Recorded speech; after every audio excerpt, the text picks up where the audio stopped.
It was a soap opera that lasted 33 years.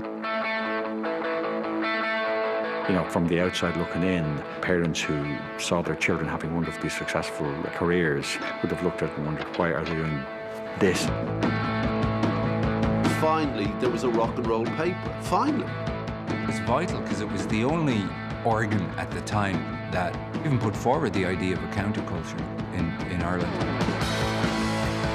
I think looking back that we were on this frontier between, in a sense, the past and the future, you know, what we think of now as modern Ireland.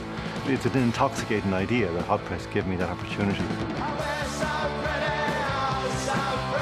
It was a family in which we were all black sheep, you know. That was the good thing about it. There were no white sheep, we were all black sheep. We were all in it together.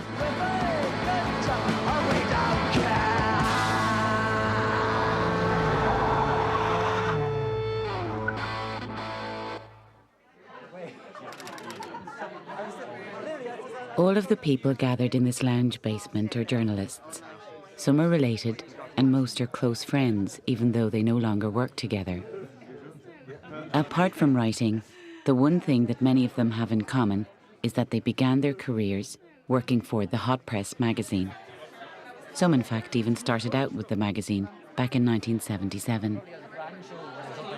From the beginning, our ambition with Hot Press was that it would be an Irish magazine which would equal any of its international competitors. Harry used the phrase in his copy, Bethlehem, birthplace of the legendary Jesus Christ. The music was the initial impetus for it all, but I think all along Niall had this idea, this vision, that at some point the magazine would broaden out and take on a whole lot of other issues in the way that maybe Rolling Stone had done in America. We went into it, I suppose, with the innocence of people who knew absolutely nothing. We had a bunch of people who had energy, enthusiasm, and who could write. And we then began the sort of terrible, frightening process of trying to make something happen in Ireland. He was convinced that most Irish musicians needed to have better record collections, that they just hadn't been exposed to enough of the right influences. Niall's ability to spot a good writer early on, I think, is probably unrivaled. It's fantastic, and a whole range of people have come through Hot Press that have been, you know, as time has gone by, they've shown in much wider spheres how good they are. A big man in a blue corduroy jacket with a wild look reminiscent of Jack Nicholson.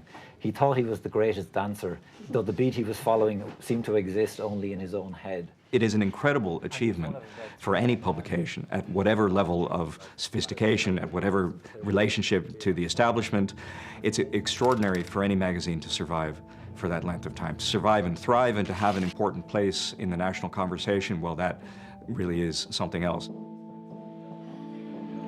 The first few weeks setting up Hot Press were spent operating from a flat in Earlsford Terrace. Here they were allowed to use all facilities, the one exception being the house phone.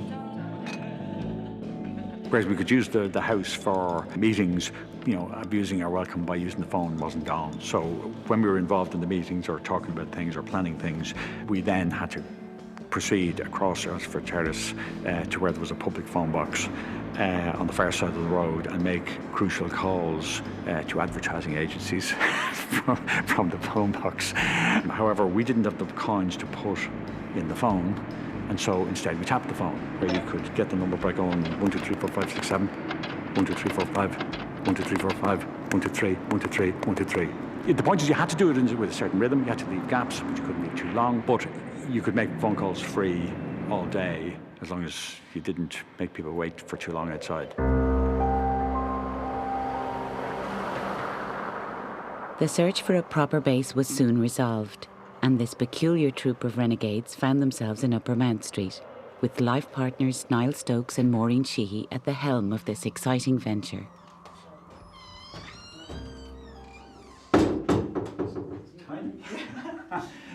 That's where the couch was. And this and is the whole thing feels Dennis much smaller. Moore. It's really... This is Dennis Moore in his office, do you remember?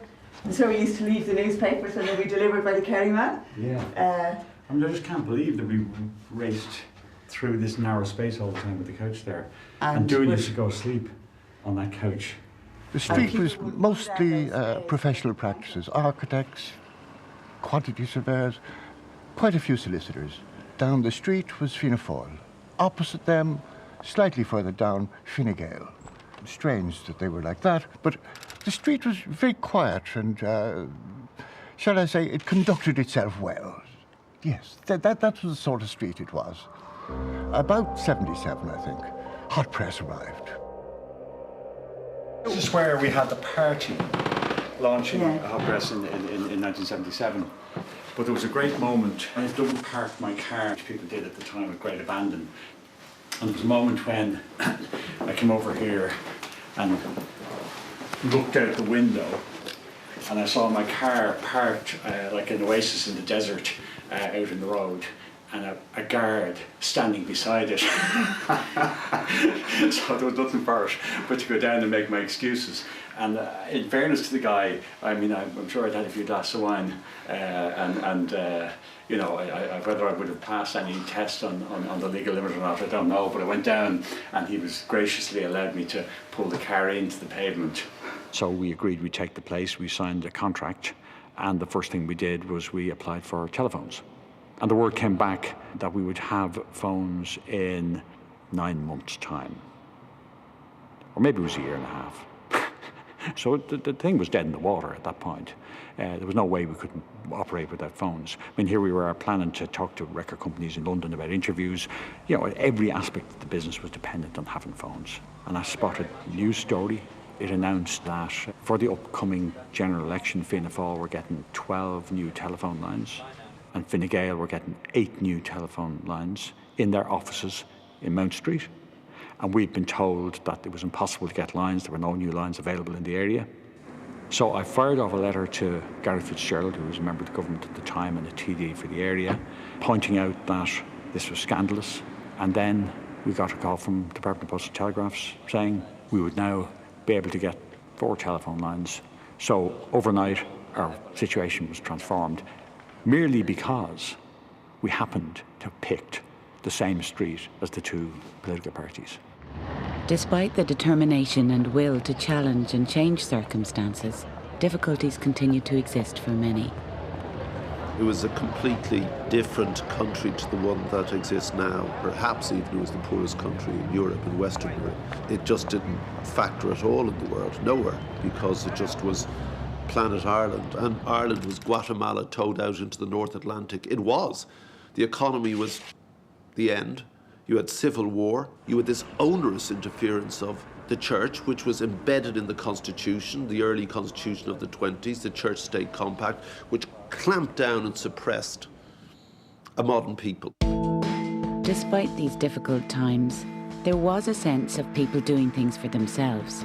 Across the cultural scene in particular, this DIY attitude was evident, as exciting ventures sprang up around the country, such as the Writers' Co-op, the Project Art Centre in Dublin, and Druid Theatre in Galway.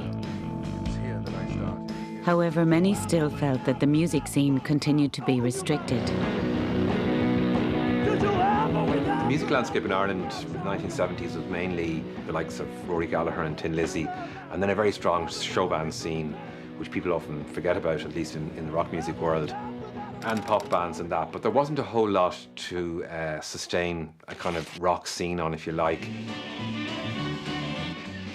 You know, round about us, it was country and western mainly. It was show bands, but they were really just jukeboxes, human jukeboxes going around the country playing the top 20. As regards, you know, satisfaction from the point of view of the music, you know, there was very little to be had until Horselips came.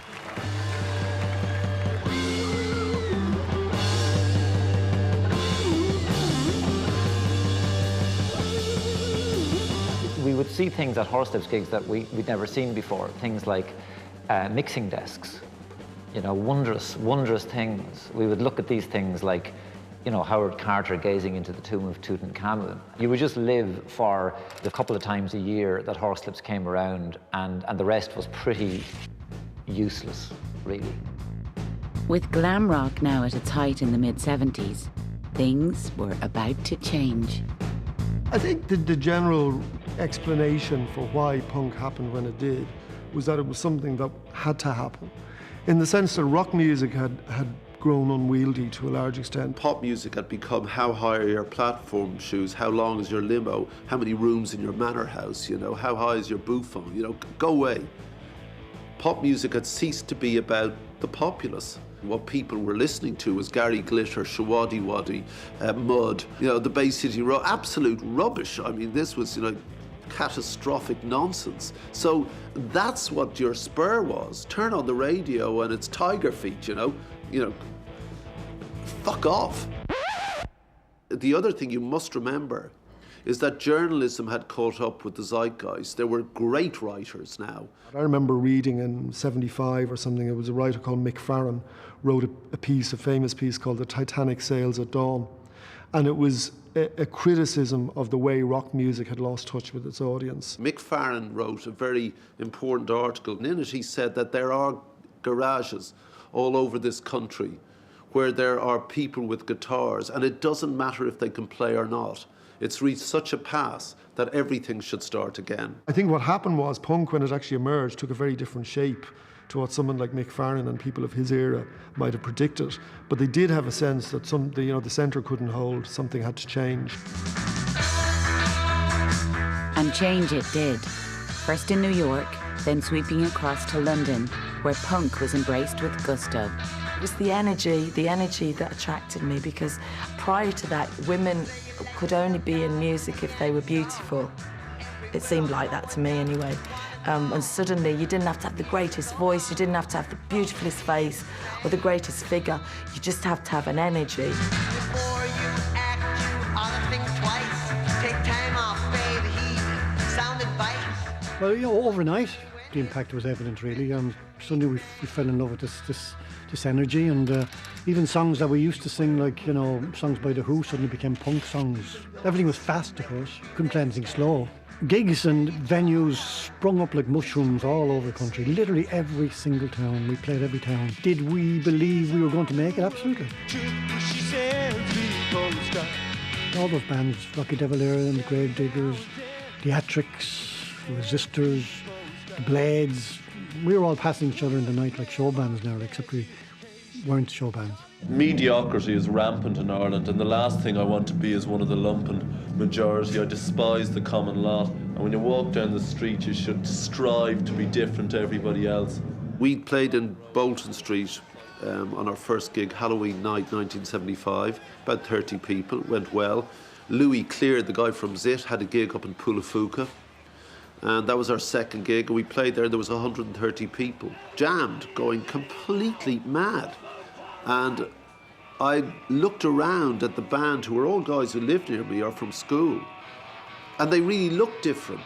And that's when I began to think, you can make this happen, this can work.